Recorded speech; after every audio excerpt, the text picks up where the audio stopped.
You're listening to Career Coaching with John, thoughtful approaches for lasting change.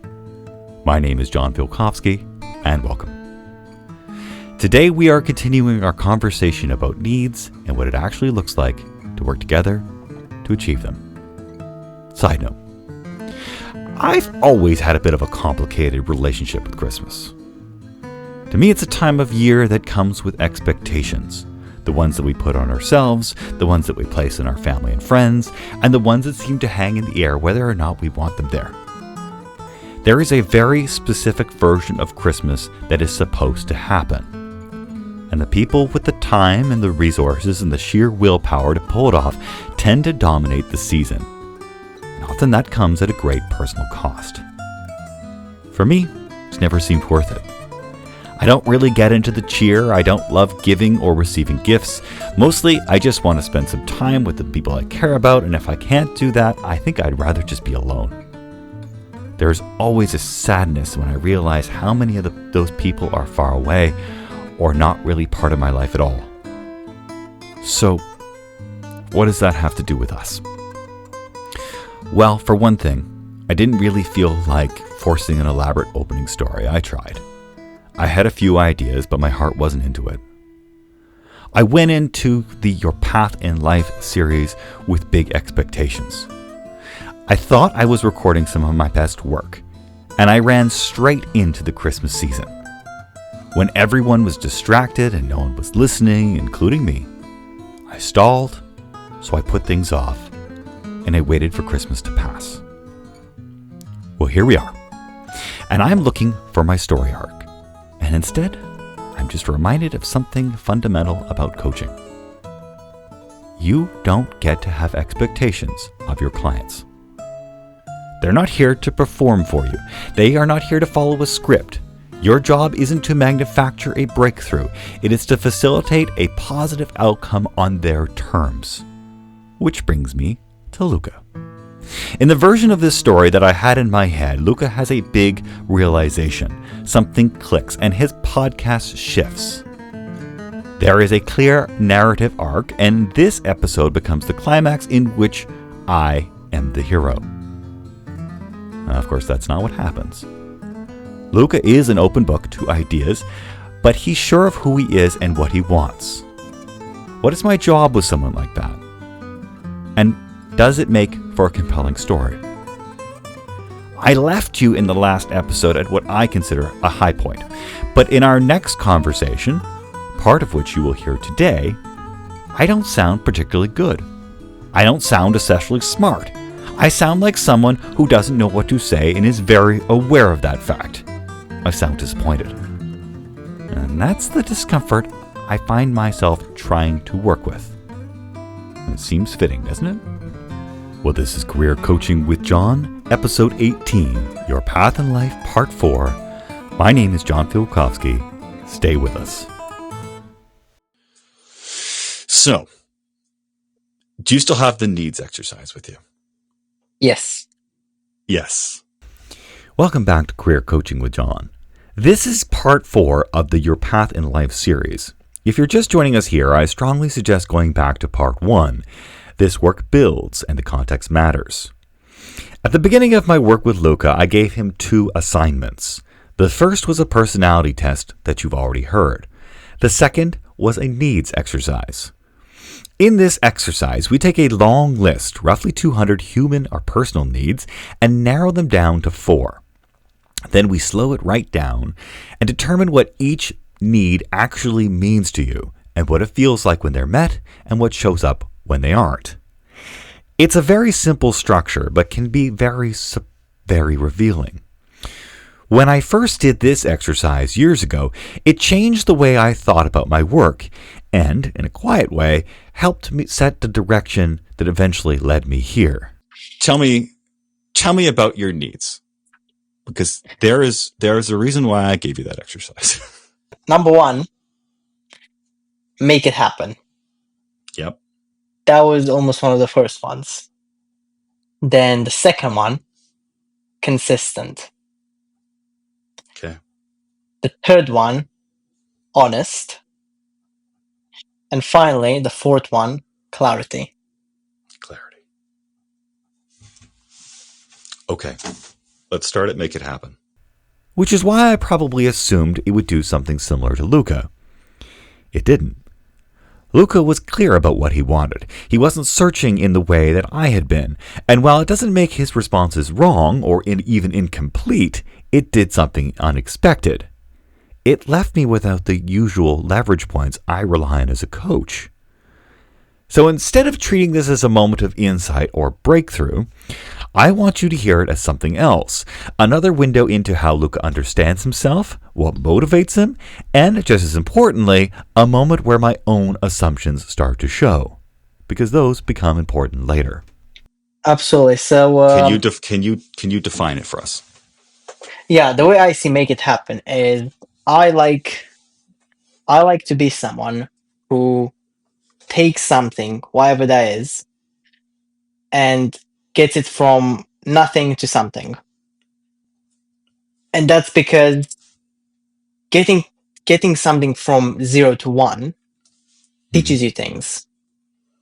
Equally, taking something from 0 to half 1 still teaches you things. But it's all for me.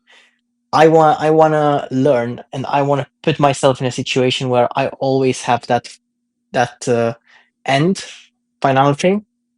Mm-hmm. I want to be known as someone who, if I say I'm going to do this, then I'm going to do this. I'm going to make it happen. Okay. You want to be known for that. Yeah. Okay. Consistency. Well, Yeah. stay with us. I want to Stay stay with and us. make it Okay. happen. Okay. Yeah. All Absolutely. Yeah. right. Happy to stay here. So when you have accomplished that goal, or when you're in an environment that allows you to make things happen, how does that feel? What does that bring out of you? I think it would bring out of me. I think it would bring, firstly, a feeling of excitement, but more importantly, it would bring a feeling. It would be a subtle feeling. Okay. Mm-hmm. It would be a feeling of being proud. I would much rather take something from nothing and do that once every 2 years, for example, knowing I've spent the time and finished it, than not. Equally, I'm Mm-hmm. going to caveat this with one thing. Not everything I spend my time on will bring me an equal amount of value out of it. So sometimes, if I set a goal for myself from which I learn halfway through the journey that actually there's no point in finishing this, Yeah. I think that would be okay. But when it comes to I've made a commitment, or I've said I'm going to do something for someone else, and that someone else depends on it, then I want to try and make it so that I deliver on that a high percent of the time. And I want to do that for myself as well, but also recognizing that there might be times when it doesn't make sense to finish that. No, yeah. It doesn't have to be. It doesn't have to be pure. So you would say that this a well? You said to make a commitment with an asterisk. Um, for yourself, you recognize that something could be there could be a fallacy somewhere, and this is like this isn't going to work. So you pivot, right? Yeah. Well, what about for others? I knew almost immediately that I was in trouble while we were recording this. Luca isn't the personality this exercise is designed for. At least not the way I use it. I'll explain later. Under normal circumstances, I'd let a moment like this run its course. I'd take what I could from it, set it aside, and try a different approach. Something better suited for how he actually thinks. But this isn't a coaching session. I've committed to turning this work into a podcast, which means this is the material I have. Hesitation, misalignment, and all. This is me trying to realign the conversation. Is it important to you does it give you a satisfaction to make something happen for others? Absolutely. I think, yeah, it gives you satisfaction. Every time, I think we as humans, every time you do something for someone else, selfishly, you're also doing it for yourself because you provide that level of help, support to someone else, Hmm. and they feel it and they get to benefit from it. But ultimately, it's you who benefits the most. I agree. And yes, I think selfishly, I want to be able to deliver on something for that someone because number one, it will make me feel good. But number two, it will make the other person trust me more and create a relationship that is based on trust like that is something that is amazing, right? It's something Yeah. that's sometimes hard to come by. Not everyone in my life is able to deliver things to me to the level I want to. And because of that, I want to be able to be that person for someone else. Yeah. That's a core value. Yeah. How do you feel when you're in an environment where that doesn't happen, or it can't happen, or you're not allowed to make it happen? I'm not sure how to go on that one, but how do you feel when you're not getting that need met? I think I've been in situations like this, and I think it feels a bit frustrating, to be honest with you. It feels like everything you're trying to do is being viewed as something that will not help. And in the end, it all boils down to communication. And yeah, it does feel frustrating and it doesn't feel good. Hmm. And as I said earlier, you've got one of two choices. You either try and pivot or you can stay there and focus on the negative side. Have you ever been in a work situation that's like that? I think, yeah, absolutely. I think so. Yeah, I think it's quite different. I think, and I don't remember what I said last time, but if I didn't say it then, I'll say it. I'll say it now. I'm coming from a different culture. I'm from Romania. Hmm. This is the United Kingdom, John. And I don't know how Canada is, and I'm not going to speak for Canada when I talk about Great Britain, but Yeah. Romania and most of the European countries like France, Germany, maybe Great Britain, we're different. We have a different culture. Okay, we as Romanians, we are direct. Okay, we like to joke around sometimes, and that those jokes might feel like they are insensitive. We like Hmm. to say things as they are. If there is a problem, I'm gonna talk about the problem. I'm not gonna try and, as you put it earlier, fluff around and kind of go around the bush to then get to the problem. No, and as you've already identified, and as I've said out loud as well, if we can move fast, let's move fast. So yeah, absolutely. I've been in situations at work where what I've said has come across not as what it was intended, and I've learned from that. I've tried to pivot. I've tried to make adjustments, but I haven't tried to make adjustments to the detriment of what I see as my personality. I'm not gonna change for a company because they want me to change. I'm gonna adapt to their way, to their culture, to their way of communicating, to what I believe is the detriment of my value to the company, but I will not change that part which comes from Romania. Yeah. So yeah, it happens with work. Yeah, Yeah. You're going to be polite, but you're not going to. yeah. What about, let's talk about consistency then. That was number two, right? So, what does consistent look like to you? I think consistent looks to me looks like not doing the same thing over and over again. It's doing the things you know need doing, from which you will benefit as often as you have set yourself to do them. For me, I'm trying to be consistent with reading. I didn't up until a year ago, literally up until a year ago. It was beginning of October last year. I didn't read that much. Okay, I was reading maybe a book a year, Hmm. and I was fine with that. And then I stumbled across some podcasts of which I'm a big fan now. I'm now looking up to some people, and I've made it so that I try to read 30 pages a day every day. Okay, and I try to make Yeah. that effort consistently. Another thing I'm trying to do consistently is going to the gym. Even when sometimes I might not want to go to the gym, I'm going to go to the gym. Because even though I might feel tired, even though I might feel maybe not in the mood, I made that commitment to myself. And as I said to you, a third example, as I said to you earlier, earlier today, it's been a busy couple of days.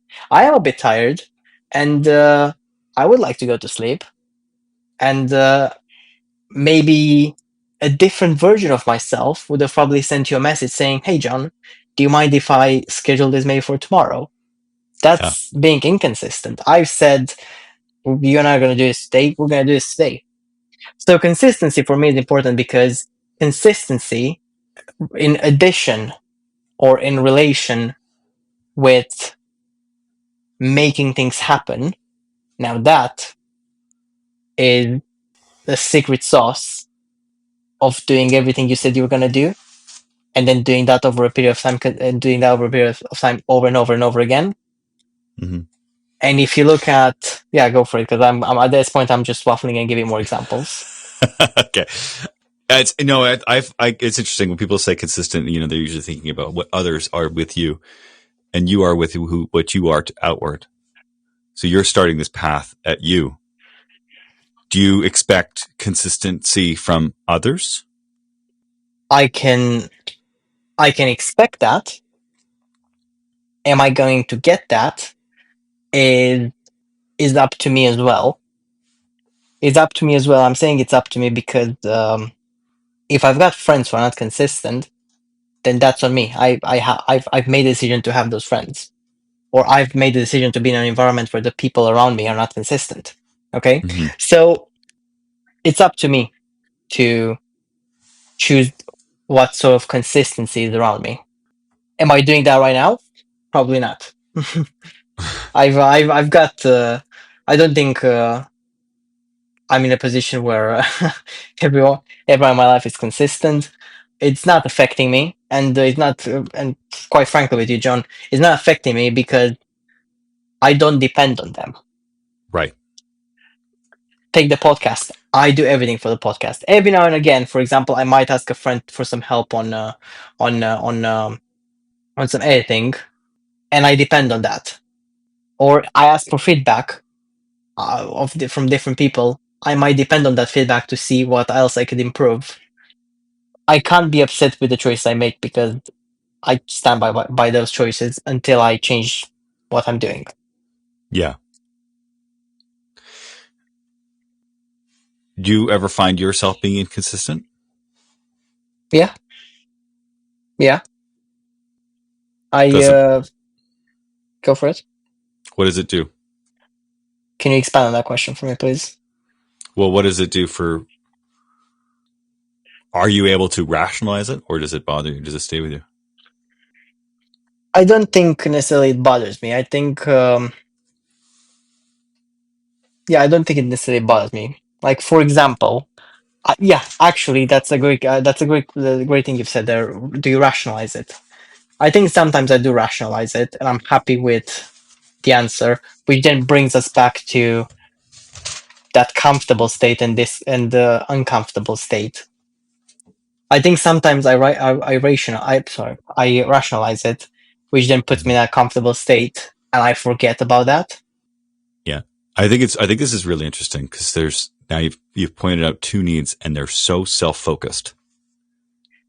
You accept other people for being well, you accept them mostly for being whatever it is, or you at least try, or whatever they are. They use try, but these standards that you place on yourself are enormous.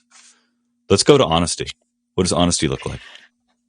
Honesty, that's a really good one, and I'll tell you. I think I told you the last during the last talk we had. I was reading the book Principles by Ray Dalio, and he was talking about being radically open-minded, Hmm. and part of that is also being, to me, radically honest. And to me, the honesty, I want to be honest with people. Okay, Hmm. I want to be honest because I want to role model that. If I'm being honest, and if I'm sharing how I feel and what I'm going through, I'm hoping that you will do the same. So that's one side to it. Another side to it is what would be the advantage of the opposite? Well, if I'm not honest, then the opposite of honest is lying. I don't want to lie. I don't want to be put in a position where I need to lie. Do I lie every now and again? Yeah, I do. Well, I want to try to not be that person that lies. I want to be the person that, look, I'm going to tell you the truth because it comes down to truth. That's what I mean by honesty, being telling the truth and being honest with yourself. Look, I'm going to tell you the truth. I'm going to be honest about that, whether you like it or not, whether it makes the situation comfortable or not. Is Do I do it honesty perfectly? No. is honesty vital in your workplace? And remember, your workplace can be either where you go get your paycheck, or your workplace can be your personal podcast, that stuff. I think honesty is important in my workplace. I think the company I work for, they value honesty.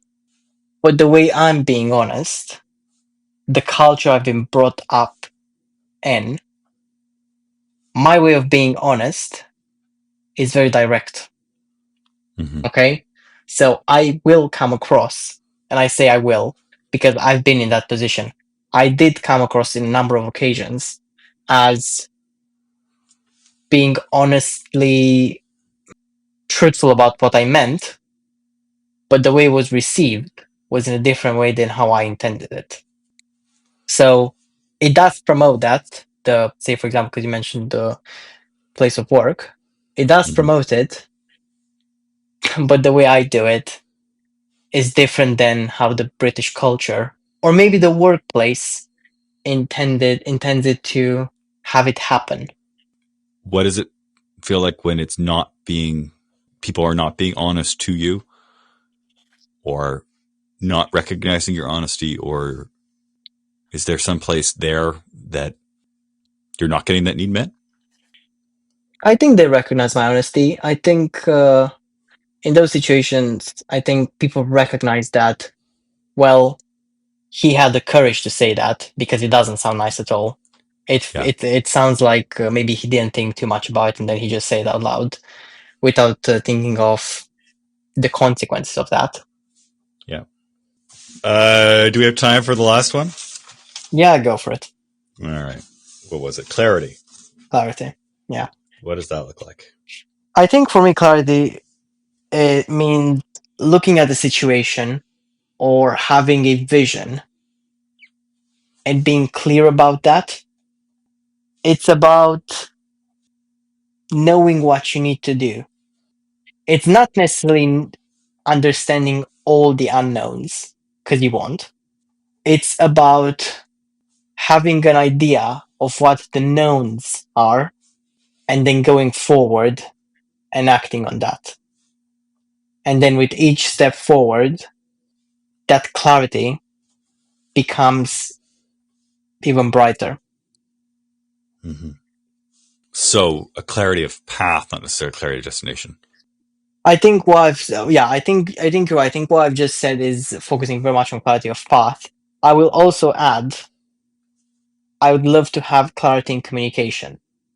I would like to make that communication channel as clear as possible.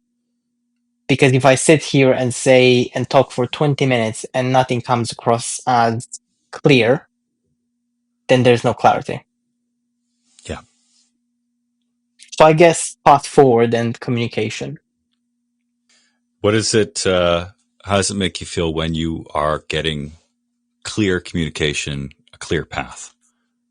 What are the Well, like I base? said, What are the yeah, emotions there?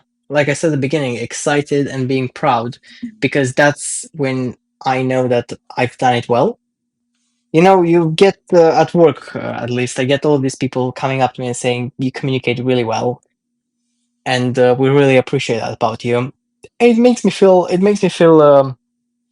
excited, makes me feel happy, it makes me feel appreciated, and it's great because the way I've chosen all of these needs, I've tried to choose them in a way that, number one, that's how I want to, that's who I want to be, that's how I want to be recognized as, Mm-hmm. and number two, I've chosen them based on the people I admire. And all of the people I admire, obviously, are for me are people who are high-level individuals. And the four things that they have in common are these four needs: clarity, honesty, consistency, and making things happen. So they are all interconnected. Yeah. They definitely are. You mentioned the part about being Romanian a couple times and the way that Romanians speak and the confines of British culture.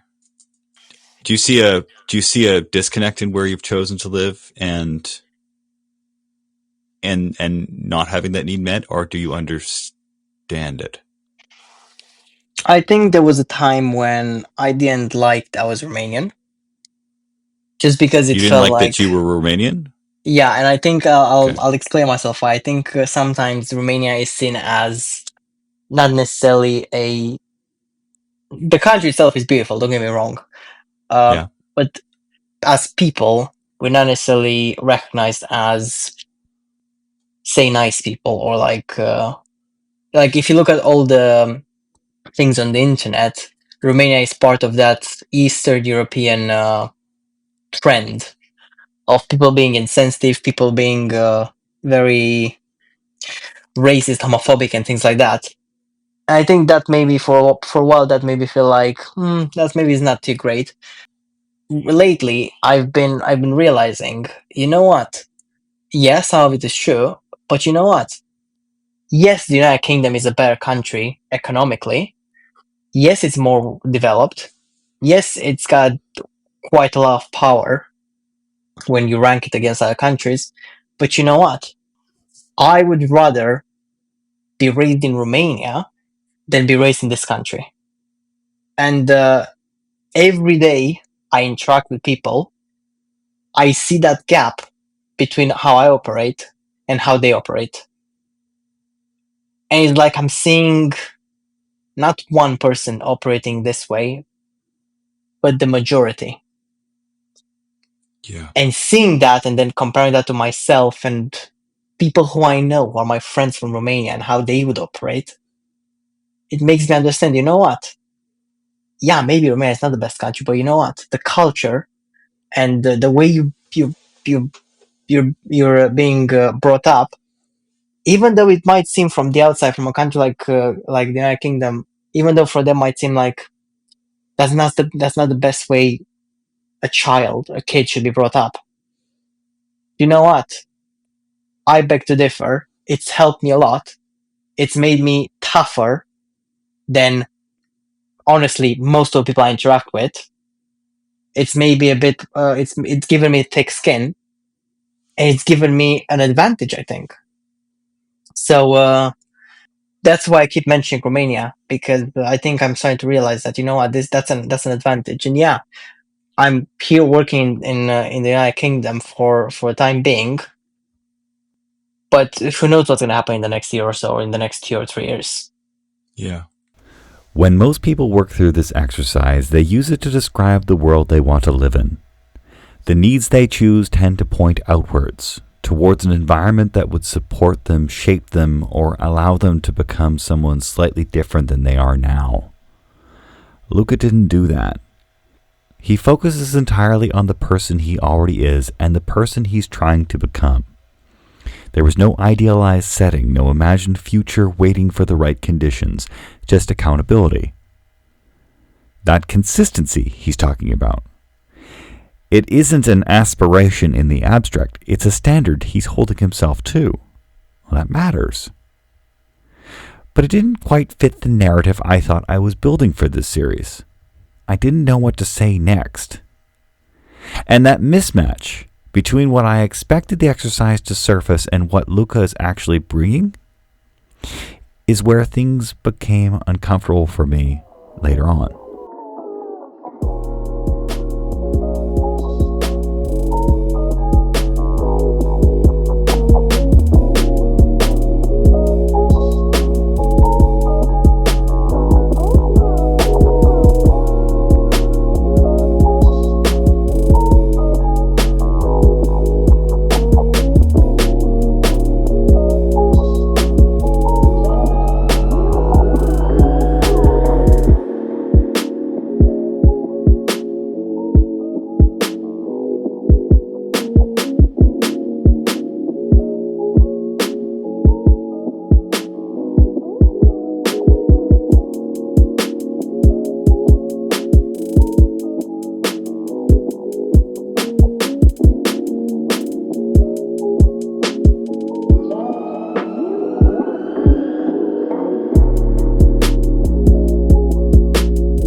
Well, that was Jay Blanked with his track Roy.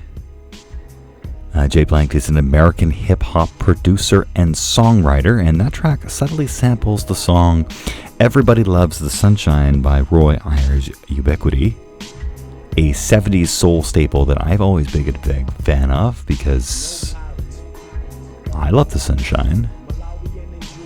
If you look it up, Roy is actually on the album cover dressed head to toe in yellow, as all the cool cats did in the late 70s. Anyway, once you hear it, you won't unhear it from Jay Blank's song. You can learn more about him at jblanked.com. Anyway, welcome back to Career Coaching with John. I want to take a moment to thank everybody who has been spending time with this show. We are at 41 followers on Spotify, which might not sound like much, but, for an independent podcast built around thoughtful conversations, sure. I appreciate you being here. And if this is your first time listening, welcome. I'm glad you made it this far. And I've been thinking a lot about the purpose of this podcast. I'm not interested in tidy answers or top 10 pieces of career advice.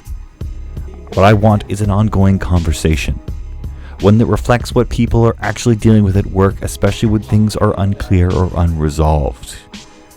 So here's my invitation. If something in this episode resonated with you or unsettled you, you don't need to rush on anything. You can follow the show. You can leave a comment, or if you'd rather reach out directly, you can find me at johnfielkowski.com. There's space there to get in touch, share a thought, or suggest a subject. No pressure. I read the messages. I do. Anyway, next time on Career Coaching with John, I'm actually starting a live coaching series. A small group of people are going to share their stories, and together, with the help of another coach, maybe an expert or two, we are going to see if we can help them move forward in a real, tangible way. I don't really know how I'm going to pull it off, and I don't know how it'll unfold, but what's the point? We're going to give ourselves permission to suck. Again, if you hear something and think, I know someone who might benefit from this, or I know someone who needs somebody like that, or I know somebody who can help with a brilliant idea or a plan, reach out. That's the kind of connection that I want for the show. Wouldn't it be a cool thing to do? Anyway, let's get back to the show.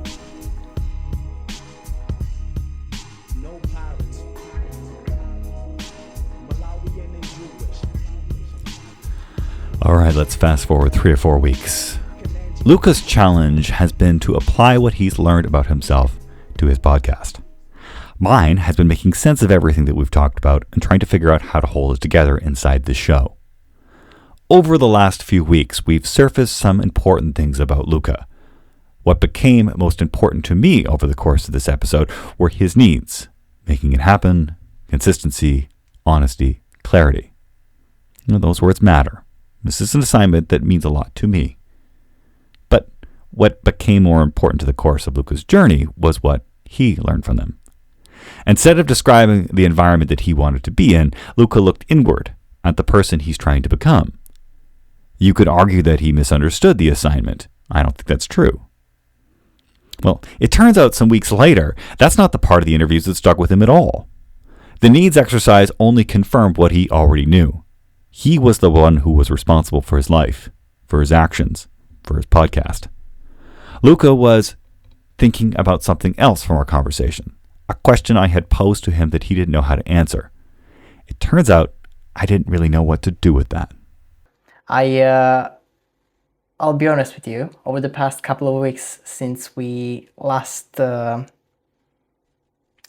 spoke, I was really thinking about some of the questions you were asking me. Okay. And as if you remember, I told you I was writing stuff down.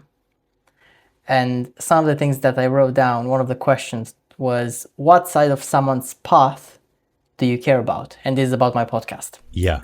And at the time, I felt like I sort of had an answer.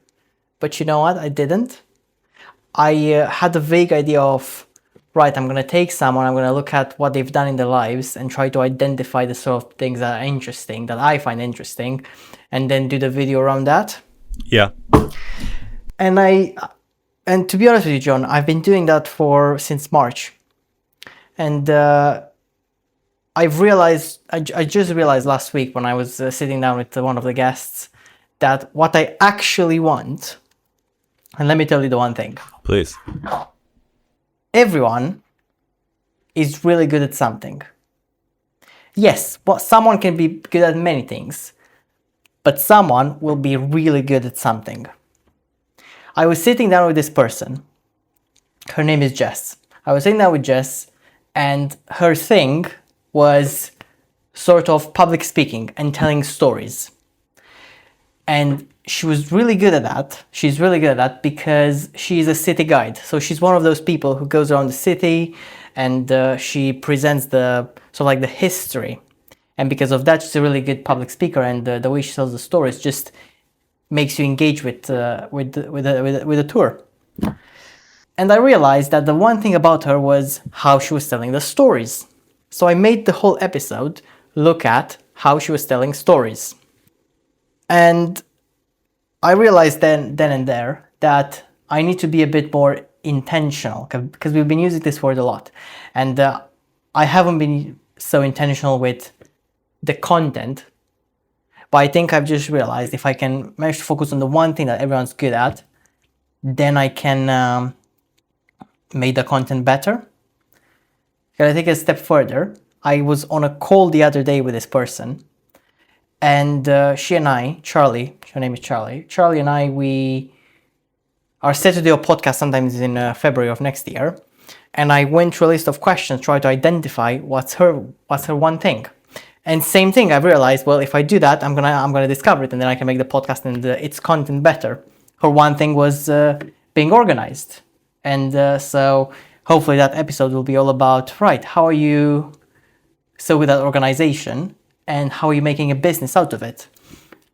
Because the second thing about, yeah, go for it. So you're walking into this not knowing what they're really good at, or are you walking in knowing what they're really good at? I've started doing a discovery call with them before the podcast and trying to figure out what their one thing is, so that when I get them on the podcast, I can make the whole episode about that one thing. Right. So they can talk about the thing that they light up about. Yeah. And that way it's more interesting for me. It's more interesting, hopefully, for the people who listen to it. But to be really honest with you, there is this one person. I think we both touched on this in one of the previous episodes. If you don't like the content, then why should someone else listen to it? Yeah. So I'm getting closer and closer to liking the content. And it's taken a couple of months, but you know what? I'm really excited now. Well, good. You know, it's funny. I saw an LinkedIn post for Jack Flower's podcast, and you know, I think he should have called it Flower Power. That's just me, but I think that would have made a better show. We brought that up the other day. But yeah, okay. So you're producing stuff that you like, and you're more excited about it because of it. Okay. Now, what is it about that you're like about it? Like, what is it that's? Do you feel like you're meeting some goals? Because I remember we didn't really have that extra goal, right? With the show. The show was about being about a brand. It was about being, or your voice to the world. What is it about that? What is it about the show now versus the show 2 months ago that you like? Like, what are you hearing that you didn't like that you like? Number one, I like the fact that now I can walk into an episode and sort of have a better idea of what someone can get out of the episode. So by not just having a vague conversation about their path in life, but having a more targeted, intentional conversation about, okay, what about your life? What have you learned that you're so good at that you can share with the world? Having that idea, being much clearer on what the episode is about, then that's helping me advertise it better, improve the conversation, and hopefully make the whole experience a bit more enjoyable. Yeah. Do you find how do you put yourself there now? So have you changed your approach to your questioning? So you've come in more intentionally. I'm not sure to ask this question. Yeah, I'm not sure how to ask this question because you come in more intentionally. Because we talked a lot about discomfort, right? Was there ever a moment where you, or did you step outside of your comfort zone in any of this? Yeah, you asked the question. You asked the same question last time, and you said we both sort of like agreed on it. I have to make myself uncomfortable, so I can see if something will change. And I didn't realize it. I think I did realize. I just think I ignored it. I think, for example, when I was writing, because obviously you have an episode, and you sort of prepare for it. And for me, the preparation was, one of the things I was preparing for was obviously the things I would ask. And it was really comfortable for me to, I'll be honest, to just sit down, think of some questions that are very generic. Okay, what's the podcast about? Someone's path in life. Okay, what's this person doing? Well, they are a programmer, a coder, a developer. Okay, let me see what sort of generic questions I can ask that I can get an answer out of. So I think I was being comfortable. And I think the better word for it is lazy with the questions. And sometimes I was getting it right, sometimes I was getting it wrong. And I think most of the time I was probably getting it wrong. And then I realized, okay, if I can find that one thing about them, if I can do a bit more homework on what their one thing is, discovering that before the episode, and then coming up with better targeted intentional questions for when we sit down, then I can sort of improve the conversation and I can take the next step. So that's one side to it. So that's, I'm trying to be less lazy, and I'm trying to find out more and more about them. And to be really honest with you, again, on the same topic of being uncomfortable, I think I walked into this whole podcast world having an idea, just like you. And I think I said to myself, I'll get some people on the podcast, I'll record some episodes, see what happens. But you see, that's the problem, John. See what happens. You're being very comfortable. I was being very comfortable. I don't have a goal. I thought I had a goal. Let's find out more about someone's path in life and let's give the everyday person the chance to be on a podcast. A cool idea, but you know what the reality of it is? Not anyone's going to be on the podcast.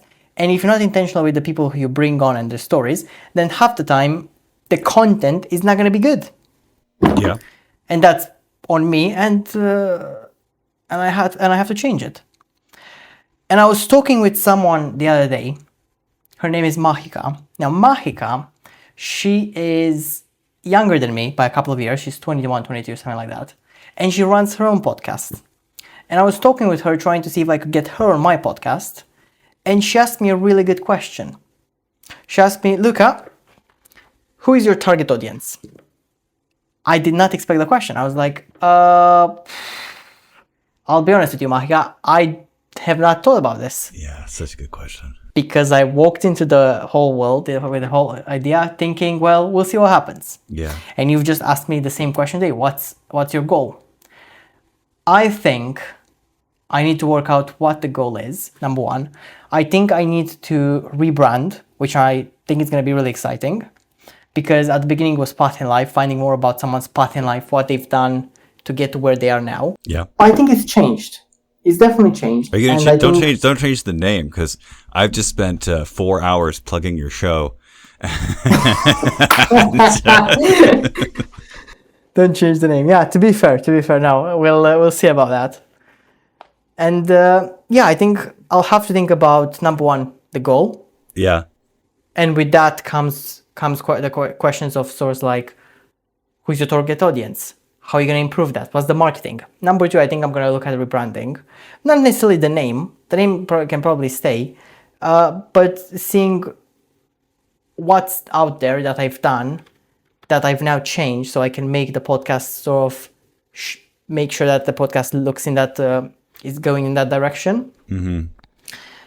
And finally, the reason why I'm so excited about this, John, is because I've just finished a book. The book is called Positioning, and it's a marketing book. And it talks about how you can position a service, a product, a company, anything in the mind of the prospect, whoever that may be. And the two things I learned, the main two things I've learned from the book is, if you're not going to be number one in someone's mind, then you have to make sure you position your product as close to the number one as possible. And number 2, what I've learned from it is that in order to do that, it's not about what I think about the product. It's not about what's in my own head. It's about what's in your head. Because there's so many things that are around the world, and our brain can only store up so much information.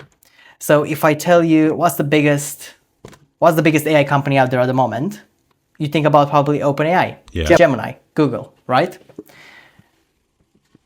So how can I, as a third-party company, come in and be better than Gemini and ChatGPT or OpenAI? It's going to be really hard because OpenAI is number 1. Gemini is probably number 2. The best thing I could do is position myself in such a way that I look at what the people who are using OpenAI and Gemini to see what they are thinking and how they perceive the products that are number 1 and number 2, OpenAI and Gemini, and see what things I can do to use that information and sort of position myself, the podcast, as close to that, to the information that the person already has in their own mind about those companies. Obviously, in this case, would be, right, what are the top podcasts out there that are doing sort of like the things I'm doing? And it's about that. Yeah. So your target audience is what then, or have you got there yet? I mean, have you been able to outline the demographics of this person, or no?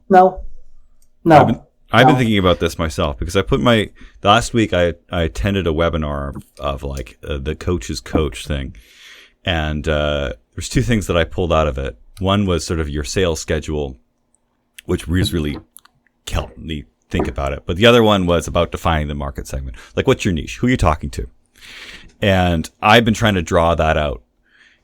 The funny thing is I've been running an experiment where I put a job posting out on LinkedIn to say, okay, who can I do free coaching with? And this was an idea for the podcast.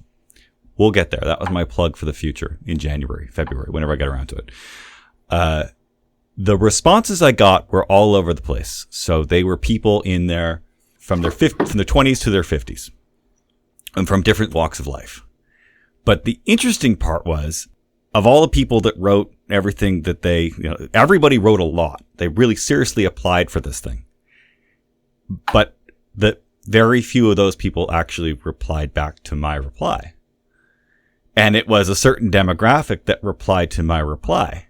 So it wasn't the 20 and early 30-year-olds. It wasn't even the people who are my age. It was the people that are older than me. And I'm thinking, okay, well, if I'm chasing a demographic that isn't taking this seriously, am I talking to the wrong demographic? And is my message actually going out to a different group of people than I thought? Because I've always been thinking I'm talking to people who are my age and a little bit younger. I kind of saw myself as maybe like a mentoring figure. But if I'm not actually a mentoring figure, I'm actually somebody who can speak upwards, like to people who are older than me, and introduce them to and help them understand the modern world as opposed to understanding, working with the people that are younger as the mentoring. So it's produced this really interesting idea of I defined my market segment. Like after I attended this seminar, I wrote down, I worked through the whole thing. I carefully defined my market segment. I put it out there as an ad. I got something back. And then the results that came out of that were, I'm all wrong. I've been talking to the wrong group of people. And maybe the question is then, am I chasing an audience that doesn't want to hear me? And I'm ignoring the one that does want to hear me. So I'm wondering how you could test this.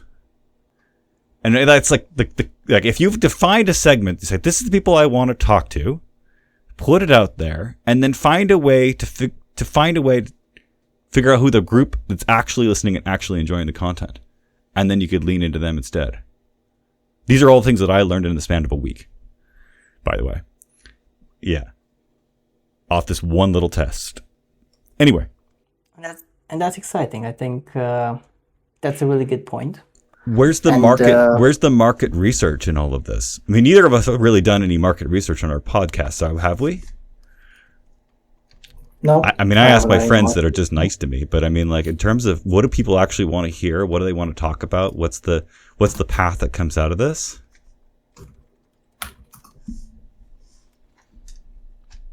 Now we're writing this down, aren't we? We're both writing this down. Yeah, we're both. Yeah. Yeah, I think I can probably sit here and speculate what I want my target audience to be. Yeah. What demographic I would like to have. But I bet I might be surprised as well by the results if this was to be run. And I'll be honest with you, John. I have to really, I have to take this back and try to run a test. Well, that's okay. That's the point. I'm going to stop the recording here for a moment. At this point, I tried to pivot the conversation back to Luca's needs, but it was clear that I didn't have much to add. I could let the interview run longer for you, but you'd mostly hear me stumbling, searching for words without really moving the conversation forward at all. There's a moment when the most useful thing you can do is to stop talking. And thankfully, one of the advantages of working in audio is that I can create the pause that didn't happen in real time. So that's what I'm going to do now. Because in creating that pause, something has shifted in my mind. This whole thing has stopped being about my process. It stopped being about my advice. It stopped being about my framework or whatever wisdom I was supposed to offer. This was Luca's time. I have to listen. That's my job. Now, earlier, we talked about how becoming a better listener was central to improving Luca's podcast. So how did he actually manage to do that? Well, here's what he said. The question asked them to get to that one thing that they might really excel at. It's quite simple. Ask them, so thinking about your friends, why would they come to you for help? If your friends were to come to you for help, what would they ask of you? What are you so good at that someone in your group of friends would come to you and say, hey, I need your help with this because you're so good at XYZ. And that sort of gets me a step closer to discovering and understanding, okay, this person is really good at, storytelling. Yeah. So I'm learning to ask that question. You're sort of like asking me earlier about, you were starting to ask me about like, is there a system? I'm developing the system. And the most important bit of the system at the moment is asking that question, trying to see if they are valued in their own group of friends for something. Because then that helps me understand, okay, maybe there's something there. If they're really good at this, let's find out more. So maybe that's the question worth sitting with here. What do the people around you come to you for? When your friends are stuck, uncertain, or overwhelmed, what do they ask you to help with? What kind of value do they already see in you? What kind of value do you want them to see in you? When I think about my answer, it's not especially complicated. I want to share ideas. That's what I want to do for a living. I want those ideas to be a starting point. I want people to come to me when they need perspective or inspiration or meaning. And sometimes I want them to come to me when they feel like they need to matter. I feel like that's what they do. At least that's what I want them to do. And other than driving them to IKEA, I think it's the most useful thing that I can do. I don't always get it right. I know that. I can't always deliver, but I want to try.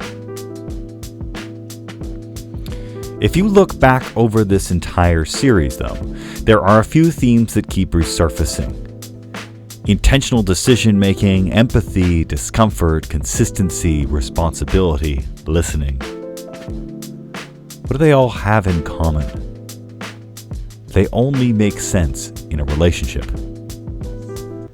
At work, and really in life, relationships are the point. Everything else is just a structure built around them to facilitate them. But that's where expectations come in. The expectations that we place on ourselves, the expectations we place on other people, the expectation that we're supposed to somehow be the hero. And all of that, we also need to have our needs met. We need to construct our boundaries, and we need to make everything happen. We need to arrive with answers. What I'm learning, though, is that being the hero doesn't always work. And in fact, the most honest thing you could do is not to be the hero at all. It's to be the guide. When someone needs you, they need the person who listens, who stays present, who resists the urge to force an outcome. Well, thank you for listening to Career Coaching with John. This was episode 18, Your Path in Life, Part 4. Thank you again to Luca Volentir for sharing your story with us. And don't forget to check out his podcast, the Path in Life Podcast, assuming he hasn't changed the name.